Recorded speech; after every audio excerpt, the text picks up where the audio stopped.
हराना नामुमकिन है।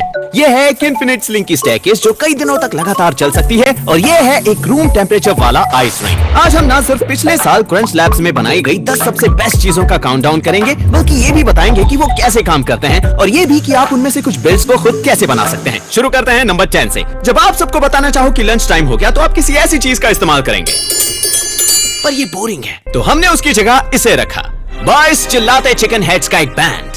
ये बात तो सभी जानते हैं कि आप जब इन्हें किसी स्टोर में देखें और इन पर थोड़ा प्रेशर डालें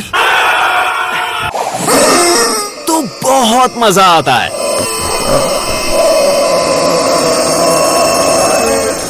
क्या आवाज है। अब इसकी वजह जानने के लिए हमें इसके अंदर देखना होगा, और आपको इसके अंदर ये मिलेगा। ये है एक कज़ू, इन्हें पार्टी ब्लोअर्स भी कहते हैं। तो चिकन को दबाने के बाद ये वापस एक्सपांड होकर अपने ओरिजिनल शेप में आ जाता है, जिससे हवा अंदर खींचती है, ये वाइब्रेट होता है और वो भयंकर आवाज बाहर निकलती है। और अगर आप 22 रबर चिकन्स को एक एयर कंप्रेसर से जोड़कर 100 PSI पर प्रेशराइज करते हैं और फिर वाल्व खोलते हैं, तो सबको पता चल जाएगा कि ये है लंच टाइम। अब आता है नंबर 9 पर। अगर आपको अपने क्रंच लैब्स बॉक्स में एक प्लैटिनम टिकट मिला और आप क्रंच लैब्स आने का मौका जीत गए, तो फिर हो सकता है कि हमारे चहेते साइंस बॉब आपको अपना डेफ्लेग्रेशन ट्यूब दिखाएं। बेसिकली इसमें थोड़ी गैस डालकर उसे जलाया जाता है, जिससे इसके अंदर फायर की एक धीमी धीमी चलने वाली वेव बनती है, जो गर्मी की वजह से फैलती है, और इसे कहते हैं डेफ्लेग्रेशन वेव। और पूरे ट्यूब में सफर करने के बाद वो वेव यहाँ अंत तक पहुँचती है, जहाँ ये गैस और फ्लेम ऑक्सीजन के साथ मिलकर एक छोटा विस्फोट करती है। और क्योंकि बोतल तेजी से फैलती गैस के रास्ते में है, वो लॉन्च हो जाती है।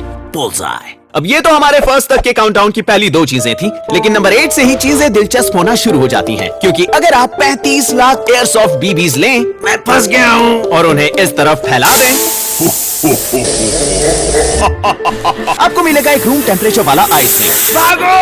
सच कहूं तो मैं आज तक इतनी फिसलन भरी सतह पर खड़ा नहीं हुआ। बहुत अजीब है ना। क्रेज़ी है। अब देख ही सकते हैं, ये लगभग पूरी तरह फ्रिक्शनलेस है, बर्फ से भी ज्यादा स्लिपरी, जिसका मतलब ये स्केटिंग के लिए परफेक्ट है।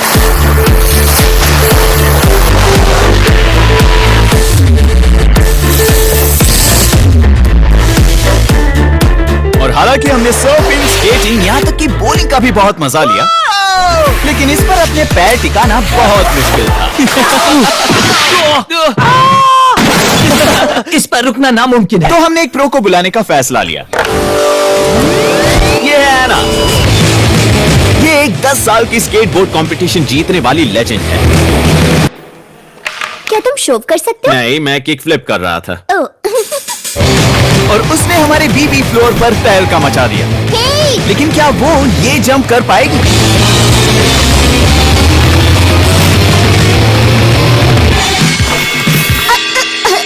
आओ, शायद मेरी हड्डियां टूट गई। और एना इसमें इतनी अच्छी इसीलिए है